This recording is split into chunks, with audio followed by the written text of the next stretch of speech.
This is the Suzuki SV650, and it's powered by one of their most successful and long-running engines, the peppy little 650 V-twin.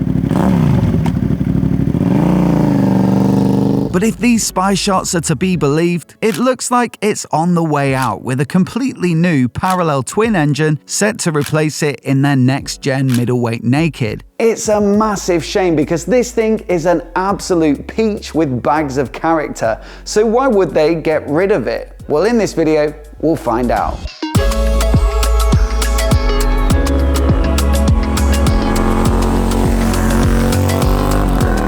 But before we get underway, a massive thanks to Car Vertical for sponsoring this video. Car Vertical gives you the full background check on used cars and motorcycles so that you can be fully informed before you make a purchase. Car Vertical's report gives you the full MOT history, including any issues. They can show you if the mileage has been tampered with, and they also show you if the bike has been reported as stolen or crashed, amongst many other details. I used it recently on a purchase that I'll get onto later in this video, and it was a massive reassurance to know that the bike had a sound history before traveling hundreds of miles to view it. Plus, I've also run my other bikes through it just for peace of mind, which is really nice to have. I've been super impressed with the level of detail, and so if you want to run your potential purchases or existing bikes through Car Vertical, then head to the link in the description below and you'll get 10% off. So once again, a massive thanks to Car Vertical for their support. Now first up, a bit of context. Suzuki's 650 V-twin was launched back in 1999, with the naked motorcycle market really starting to thrive. This is the first gen SV650, and it was pretty much immediately a success. It was affordable, decent looking, lightweight and approachable, but above all, you had the torquiness and beautiful sound that this new V-twin delivered.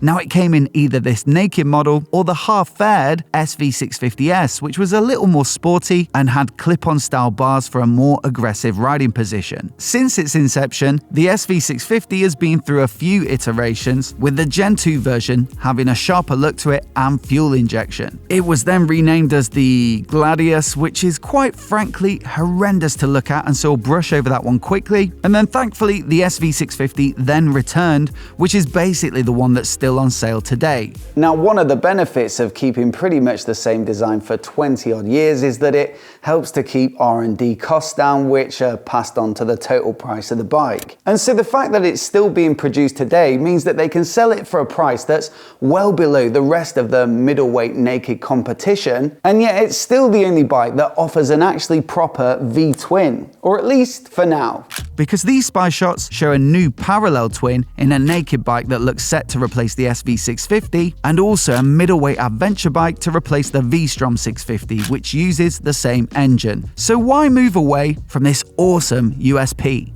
Well, let's start with emissions, and here's a chart from the Association for Emissions Control that shows motorcycle standards from over the years. The whole big grey bit shows how much carbon monoxide, hydrocarbons and nitrogen oxides that you could have per kilometre travelled back in 1999 when that first SV650 was launched. Since then, we've had Euro 2, 3, 4 and 5 regulations, each of which has brought in stricter limits, and you can see where we are right now is a massive squeeze on what came before it. Pretty much all new bike launches at the moment have some work done to the exhaust system in order to meet these super tight restrictions. And in fact, there are whole engine features dedicated to boosting performance while still compliant, such as BMW ShiftCam tech, demonstrated here in their Boxer twin. Suzuki have tweaked and tweaked this engine to keep it clean enough, but there's got to come a time when you can't realistically squeeze it any further without starting to sacrifice performance. And this bike really ain't bad at all. It's got about 70 horsepower and 60 odd Newton meters of peak torque,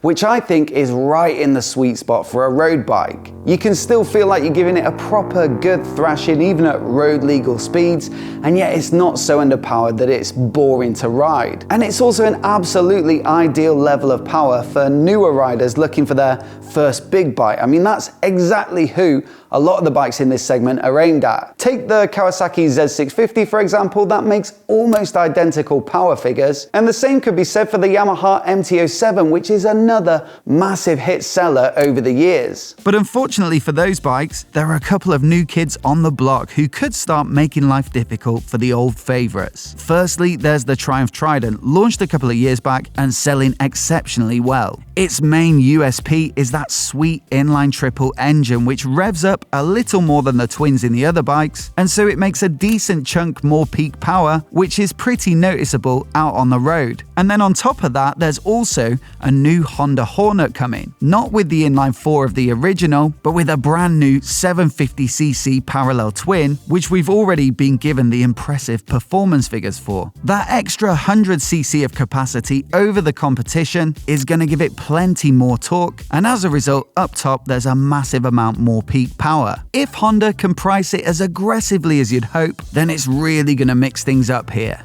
So Suzuki need to make a change, and a big one, but couldn't they just redesign the V-twin as a all-new unit with a bit more capacity and therefore power, and make it run a little bit cleaner? Well, parallel twins have become pretty popular over the past few years in all genres of motorcycles, from nakeds and retros to adventure bikes and more. And one of the big reasons is the cost. I mean, they're pretty efficient to produce. With a V-twin, of course, you've got 2 cylinder heads and 2 lots of cams. Clearly, it's going to be more cost efficient to make 1 cylinder head with just the 1 set of camshafts. In this part of the market, where the retail price is like a big part of the buying decision, of course, keeping the cost of production as low as possible is super important to the manufacturers. And then there's the packaging, because although this V-twin is nice and slender and it gives you a nice slim bike, it is quite long, especially in comparison to a parallel twin. The P-twin is a highly compact configuration with the cylinders about as close together as they can be, and so that leaves a lot of space in behind them to use for the airbox, electronics, or even storage. But in addition to that, a compact engine allows you to play with its position in order to affect the dynamics of the bike. Take the Honda NC750 as a pretty extreme example. It's a brilliant learner bike and a very easygoing commuter, and that's largely thanks to its super low center of gravity. A big contributing factor there is the way that the parallel twin engine is canted so far forward that it's almost horizontal, which keeps it exceptionally low in the chassis. So the cheapness and compactness of the parallel twin make it a very tempting proposition, but those are both highly practical considerations, and shouldn't the engine in a motorcycle give you some sort of visceral feeling and soundtrack? Well, that's exactly what a V-twin does. I mean, listen to it. Well, yeah, but the thing is, most parallel twins now use a 270-degree crank to mimic the sound and feel of the 90-degree V-twin. It might not be quite the same to the purist ear, but for most folks, it's probably close enough. I mean, listen to this. Which is it, parallel or V?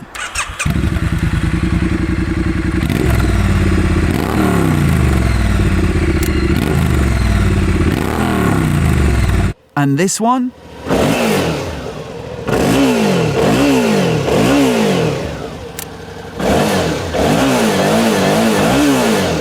And how about this?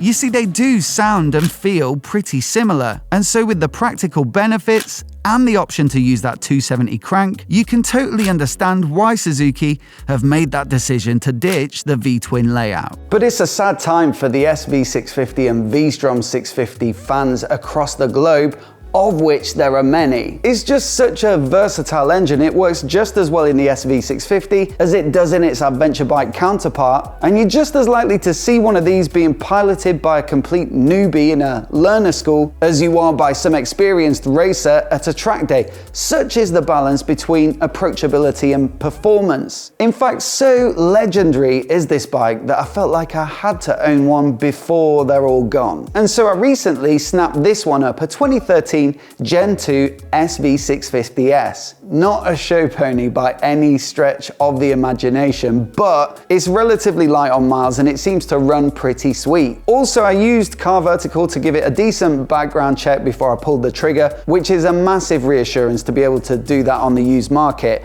But anyway, if you want to see more videos about this bike, head over to my second channel, MOTOBOB Vlogs. I'll link to it in the description and I'll be posting a little walk around of it soon.